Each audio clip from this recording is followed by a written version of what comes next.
um russo se aproximou com uma mina antitanque, pronto para lançá-la contra um dos abrigos ucranianos. A destruição poderia ser imensa, mas o risco de ele próprio ser morto pela explosão era grande.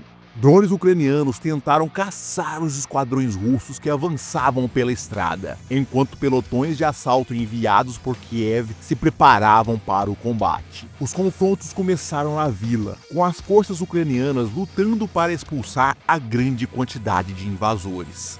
Os russos, por sua vez, continuavam a enviar tropas, frequentemente cercando as defesas ucranianas, mas também enfrentando surpresas ingratas ao longo do processo. As batalhas pela vila de New York, no caminho para Toretsk, estavam apenas começando, e a morte já afiava sua foice para ceifar mais almas.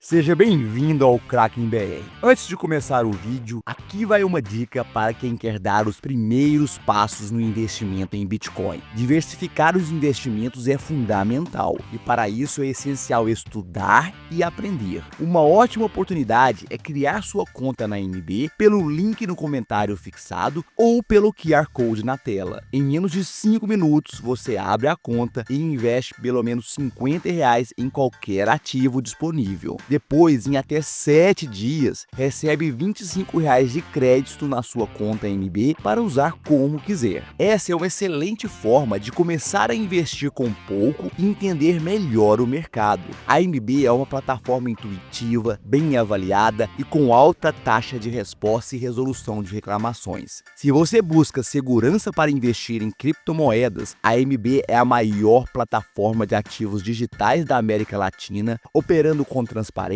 e em conformidade com órgãos reguladores. Os russos tinham um foco em Toretsk. As bombas caíram nas vilas e cidades satélites, fendendo as defesas ucranianas continuamente em 2024. As explosões visaram abrir caminho para a cidade mineradora com a intenção não somente de capturar seus recursos naturais, mas de atingir um ponto mais alto e cortar uma rota de suprimentos dos ucranianos. Parte de tanto fogo voou sobre uma das pequenas cidades ao sul de Toretsk, uma com o nome peculiar de New York.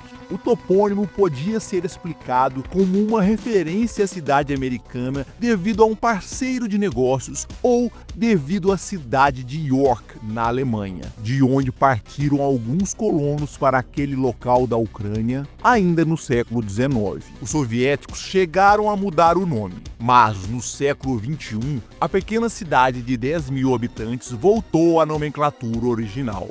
As proximidades com os combates em Orlívka levaram à mortes de cidadãos de New York entre 2014 e 2021. A fábrica de fenol e a ferrovia sofreram com os bombardeios no início da invasão russa de 2022, quando houve a evacuação dos habitantes ainda no início do conflito. Em sua corrida rumo a Toretsk, em maio e junho de 2024, os russos enviaram suas tropas no rumo de New York. No meio desses combatentes estava a 9ª Brigada de Rifles Motorizados, incluindo um destacamento de soldados das unidades Storm Z, grupo de batalhões penais. Seus soldados assistiram à queda das bombas na direção do combate. Entre eles, o ex-prisioneiro e agora soldado Sergei Utrobin Alexandrovich. Os pilotos de drone da 9ª Brigada tiveram como primeira missão começar a explodir as defesas ucranianas nas matas perto de New York. As explosões foram acompanhando as trincheiras, destruindo aos poucos as defesas até chegar nas bordas da pequena cidade, onde as casas já estavam arrebentadas pelos bombardeios. Entre os ucranianos bombardeados estava o cantor de ópera Ihor Voronka.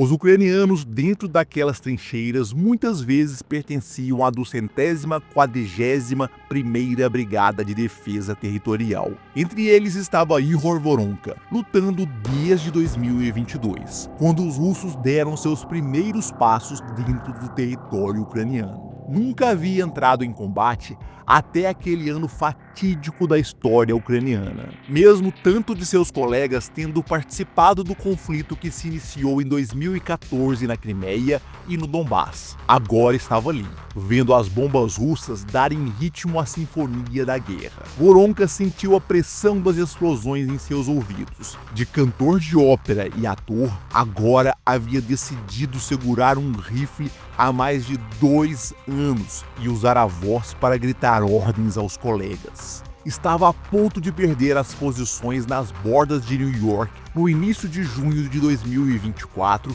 quando os drones da Brigada 241 avistaram os soldados russos correndo pelas ruas. Os explosivos desceram no rumo dos invasores, acabando com as filas de um de seus esquadrões em marcha. Os sobreviventes tentaram correr de um lado para o outro. Com sorte, conseguiram escapar de uma explosão, mas os estilhaços jogaram ao chão, facilitando o trabalho do próximo golpe.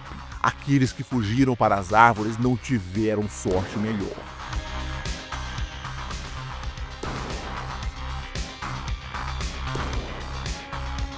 Os ucranianos usaram as bombas francesas AASM Hammer contra algumas das construções que os russos haviam dominado, quando os esquadrões ucranianos foram forçados a recuar. Cada golpe de 250 kg de explosivos custou mais de 200.000 euros, mas arrasou os russos que estavam dentro das construções. Voronka tentou se reorganizar junto com os colegas, enquanto as forças ucranianas tentavam decidir o que fazer com o rápido avanço russo dentro da região.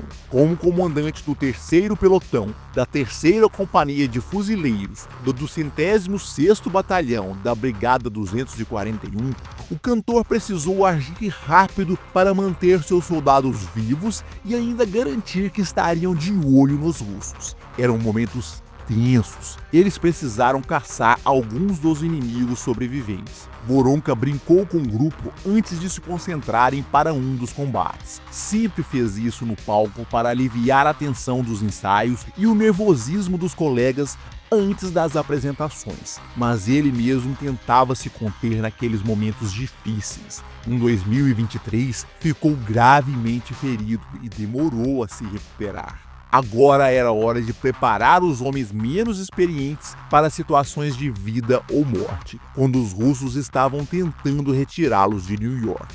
O esquadrão russo de assalto olhou para a defesa ucraniana. Um dos seus estava escorado na parede ao lado do casebre. Um segundo russo da 9ª Brigada deu cobertura para o terceiro, que seguiu com a granada em mão. O arremesso colocou o explosivo no fundo do recinto. A explosão estufou a construção frágil. Sem reação lá de dentro, o último homem andou até a porta e colocou o rifle pela abertura. Dezenas de projéteis visitaram o esconderijo ucraniano, voando na escuridão para tentar encontrar a carne inimiga. De repente, o russo ouviu tiros, mas não eram do rifle dele. Os outros 2 soldados da 9ª Brigada gritaram de dor, caindo em sequência. O último russo se virou tentando reagir, mas pouco depois a fumaça do combate cobriu seu cadáver.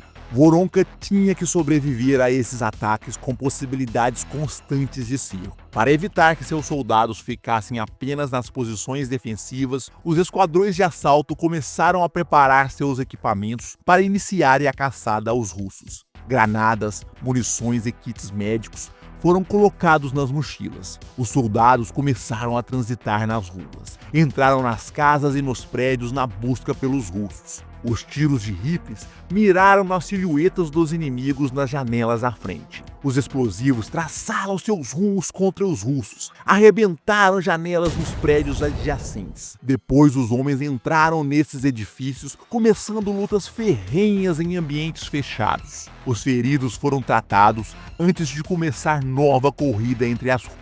Os corpos dos russos estavam espalhados. Muitos foram encontrados jogados, às vezes cobertos, em uma tentativa de seus companheiros de dar dignidade aos cadáveres abandonados. era resultado do combate com o grupo de assalto ou devido a ataques anteriores. A retirada foi ordenada depois que a missão foi cumprida. Um disparo dos russos quase destruiu um dos veículos do grupo de assalto nesse momento. Enquanto isso, Voronka colocou seus homens nas trincheiras para se preparar para mais um dos assaltos russos.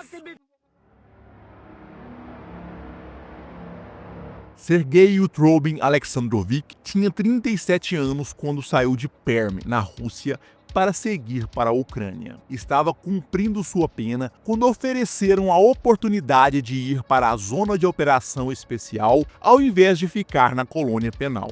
Os russos vinham recrutando dentro dos presídios há alguns anos, mas a estratégia tomou impulso depois que o Wagner Group usou esses batalhões penais na tomada de Bakhmut. Achou a ideia bastante conveniente, principalmente com todas as notícias de vitórias russas em 2024. Não ficou muito tempo no primeiro regimento em que foi alocado. Um dia um comandante chegou, apontou o dedo para tantos ex-prisioneiros que compunham sua formação e o levou para ser parte da 9ª Brigada. Ali eles ficaram sob o comando do tenente Mykola Volodimirovich.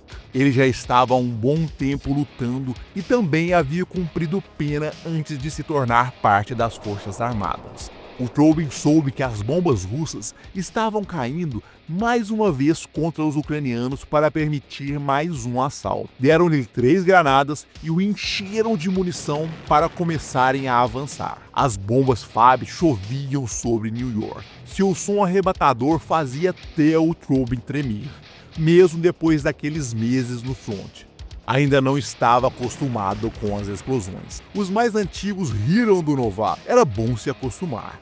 A aviação russa nunca parava. Alguns desses homens receberam ordens absurdas. Havia uma moda recente entre os russos. Um soldado levou uma mina antitanque para dentro de uma das defesas ucranianas. Acionou o mecanismo e jogou para dentro da casa. Ele tentou escapar, porém a explosão foi rápida, desfazendo o teto e as paredes como se fossem meros brinquedos. O homem desapareceu no meio da fumaça. Os escombros se espalharam por metros, fazendo Utrobin se perguntar se havia alguma chance de ele ter sobrevivido. Não importava. O assalto russo tinha que continuar. O soldado prosseguiu contra as defesas ucranianas no início da manhã. O colega à frente andou com calma, com o rifle abaixado. Mas Utrobin não cometeu a mesma loucura. Apontou a AK na direção da casa, disparou o fogo de supressão. Os projéteis voaram contra a porta, abalando a reação ucraniana. Usou um buraco na parede para atirar para dentro, tentando acertar quem quer que estivesse no rumo do cano do rifle. Colocou o colega para manter a pressão enquanto tentava pegar as granadas no colete.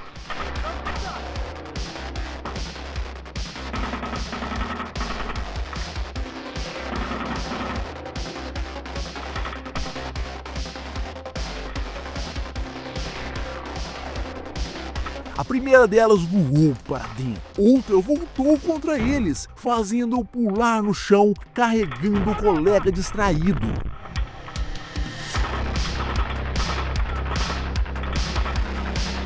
Utrobin atirou contra os inimigos que pareciam estar do outro lado da casa, mas não conseguiu os visualizar. O colega abaixado do lado dele não reagiu, atordoado com os estilhaços que se entranharam em seu corpo. Mais uma granada caiu junto deles, mas dessa vez apenas a fumaça passou em frente ao russo. Ele fez questão de retribuir ao presente com explosivos. Utrobin tentou ficar atento, mas precisava olhar de um lado para o outro, sem confiar se o outro colega manteria a responsabilidade sobre seu setor. Alguns tiros vieram lá do outro lado, mas o russo ainda não conseguiu visualizar os ucranianos daquela parte. Seu colega ficou do lado da porta da casa, de rifle abaixado, sem uma postura diante do fato de que havia ucranianos dentro da construção e na mata fora dela. Utrobin olhou para cima e para baixo, sabendo que naquela guerra havia perigo por todos os lados. O colega tentou olhar para a porta, colocando o rosto ao invés do rifle, Sem tempo para lamentar pela burrice do outro, ele jogou a granada por cima do teto destruído. O outro finalmente tomou uma atitude, atirando para dentro depois que a granada russa explodiu. O soldado da 9ª Brigada jogou mais uma granada no esconderijo ucraniano. Recuou e se perguntou se estavam fazendo algum efeito. Já havia jogado as suas e dos colegas. Atirou mais uma vez. As faíscas da AK brilharam um pouco na penumbra.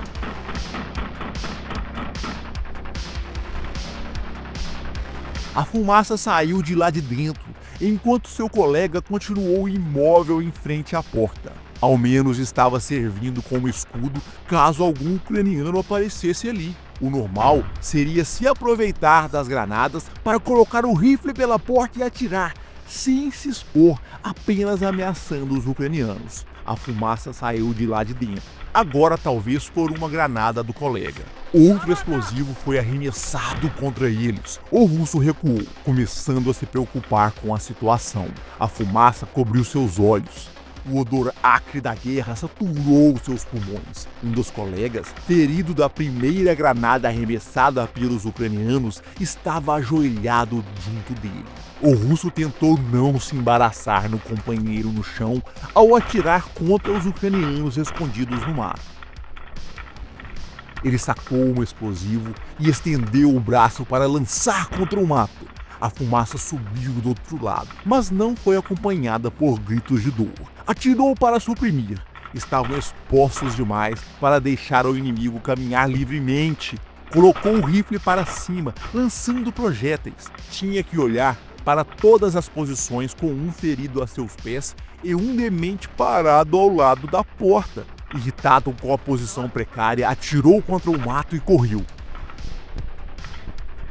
Fez o fogo de supressão para os colegas conseguirem atravessar a área aberta. O tiroteio aumentou lá da casa. Os ucranianos perceberam que estavam em vantagem agora. A situação invertida colocou os russos em retirada. Atiraram com a munição que ainda tinham. Ele ordenou aos outros para continuar o recuo enquanto fez nova supressão.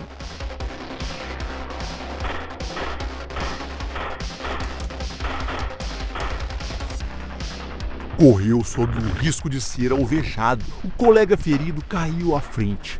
Suas forças estavam se esvaindo. O Trobin parou ao notar que o outro se levantava lentamente. Atirou contra os ucranianos para ganhar tempo. Outro dos soldados, para sua surpresa, veio caminhando lentamente em sua direção, com o rifle baixo. O Trobin nada disse, apenas se virou e começou a correr pelas ruínas. Os outros estavam cansados e feridos. Foi ele quem precisou avisar para se esconderem atrás do muro, pois o drone estava vindo na direção deles. Abaixou-se para escapar da explosão. Os estilhaços feriram os outros homens. Eles gemeram ao se levantar. A caminhada ficou mais difícil. Os tiros aumentaram atrás deles. Os homens estavam cada vez mais fracos e agora tiveram que carregar os feridos.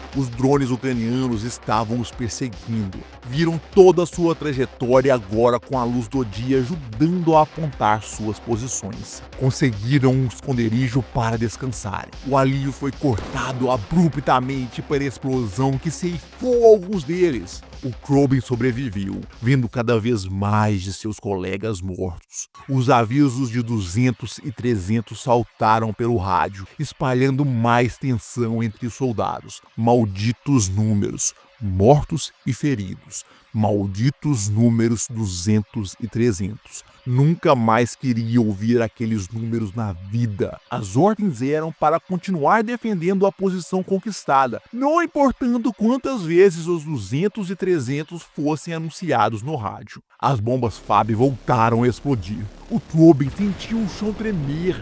A explosão foi tão forte que aquela só podia ser uma FAB 3000. 3 toneladas lançadas pela Força Aérea Russa caíram sobre os ucranianos. O Su-35 era um caça russo projetado para ataques de precisão, capaz de lançar bombas FAB guiadas e convencionais de alta carga explosiva. O avião devastou alvos fortificados e concentrações inimigas.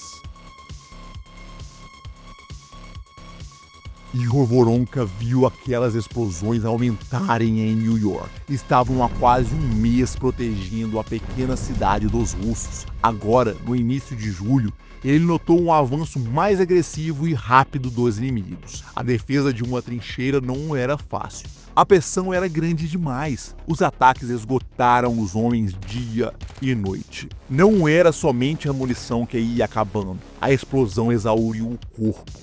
A mente dos homens foi extenuada com tantas explosões e mortes. O ucraniano preparou as granadas quando o rádio avisou que os drones captaram que um dos atacantes ainda estava vivo.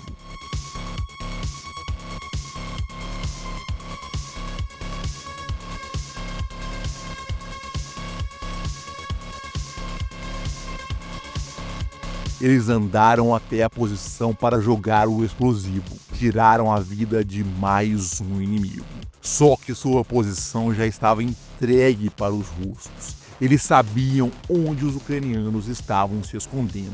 Os drones kamikaze começaram a descer na trincheira. Vieram 2 rapidamente, mas não atingiram o esconderijo dos ucranianos. Isso foi antes do assalto da infantaria inimiga. Depois do combate, quando os russos já sabiam onde estavam, a ameaça chegou lenta e precisamente. O intruso entrou no abrigo e explodiu. Os homens custaram a respirar no meio da fumaça. Quando o ar ficou limpo de novo, outro drone veio. Dessa vez, os soldados foram obrigados a sair. Assim que emergiram do interior, a explosão brotou no meio deles. Quem sobreviveu tentou se esconder nas casas mais próximas. Foram seguidos pelos drones que estouraram nas construções. Voronka foi dado como desaparecido em 6 de julho de 2024. A esposa lamentou a perda, ainda incrédula e incapaz de ter o corpo do marido agora caído em área dominada pelos russos.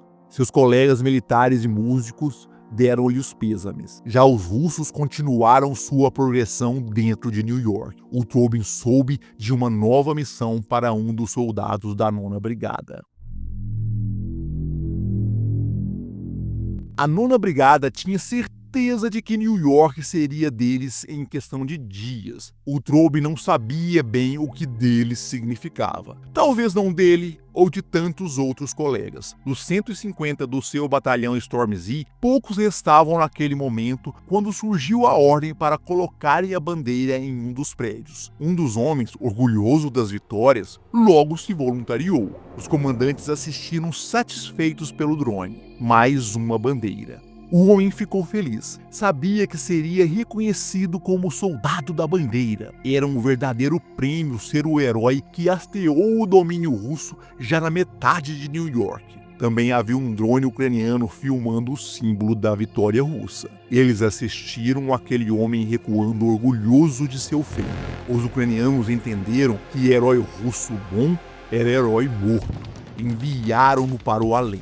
Para os russos não fez muita diferença. Já estavam na metade da cidade e metade do vídeo cortado já era o suficiente para demonstrar quem estava a dias da vitória. Os ucranianos tentaram contra-atacar. Um T-80 disparou contra as posições de Trobin. O canhão quase quebrou os ossos dos russos. Só que a 9ª Brigada já tinha minado aquela rua. O tanque explodiu. O blindado se tornou uma carcaça inútil. A tripulação correu para se salvar. Os kamikazes russos bateram contra outros veículos ucranianos. Aquela resistência quebrada cedeu espaço para o Trobin seguir com seus homens. O tenente Sormikola gritou no rádio para não ficarem parados. O batalhão ucraniano de assalto Skala foi chamado para auxiliar na contenção desse avanço. Oficialmente chamado de 425º Regimento Separado de Assalto, o batalhão foi formado por voluntários ainda em 2022. Passou a atuar como uma força de inteligência, mas depois foi equipado para se tornar um grupo de assalto. Por isso, o Bradley levou os soldados para o meio de New York para encontrar os russos. O M2 Bradley era um veículo de combate de infantaria dos Estados Unidos, blindado e letal. Aqueles doados para os ucranianos eram velhos e foram substituídos por versões mais novas em sua terra natal, mas eles serviram muito bem para o Skala. Seu canhão Bushmaster M242 de 25mm despejou uma tempestade de fogo, perfurando defesas e varrendo infantaria com rajadas implacáveis de munição explosiva, garantindo supressão total no campo de batalha. O grupo de assalto desembarcou protegido para mais um ataque contra as casas em que os russos estavam. Com a segurança verificada, eles atravessaram a rua para lançar as granadas contra os abrigos inimigos. O Bradley continuou colocando o Bushmaster em atividade. A munição High Explosive Incendiary Tracer perfurou estruturas de concreto de baixa espessura, como as casas e prédios onde os russos se refugiaram. Os grupos de assalto do Skala cercaram alguns dos soldados de Moscou ao longo do dia. O Trobin já estava cansado quando os ucranianos apareceram em frente à casa onde se escondiam. Muitos dos seus já haviam se tornado 200, outros estavam 300, sem forças para lutar. A munição foi quase toda gasta tentando defender aquela posição. Os drones não conseguiram chegar para dar qualquer apoio devido à interferência eletrônica. Ele e alguns outros decidiram se render. Saiu do abrigo sob olhares de alguns que ainda tinham munição. Os ucranianos ordenaram a rendição desses homens. A recusa foi expressada na forma de tiros. Os homens do Skala despejaram sua tempestade de projéteis. Mais cadáveres foram deixados apodrecendo em New York. Era difícil acreditar em todos os relatos de prisioneiros de guerra, mas o Trobin foi bastante sucinto quando contou sobre sua captura. Falou sobre como dos mais de 100 de seu grupo do batalhão Storm Z, pouco mais do que 15 ainda estavam vivos e inteiros. Outros tantos se tornaram carga 200 perdida em New York e uns tantos foram 300. Os mais sortudos desses feridos conseguiram ser evacuados. Esse relato batia com o de outros soldados russos que faziam reclamações mesmo sem ter sido capturados. O Trobin esteve entre pelo menos 15 que se renderam para o batalhão Skala em seus dias de luta contra a 9ª Brigada Russa. Foi uma pequena vitória para os ucranianos. Muitos russos morreram, mas metade de New York estava tomada ao fim de julho. O flanco sul, rumo a Toretsk, estava avançando muito rapidamente. A ideia dos russos era se juntar aos homens no eixo leste para finalmente tomar a cidade. A ópera russa continuaria a tocar, transformando cidades em ruínas ao ribombar de bombas, enquanto seus líderes cantariam sobre a destruição, chamando a deliberação. Assim era a música da guerra em qualquer lugar, em qualquer tempo.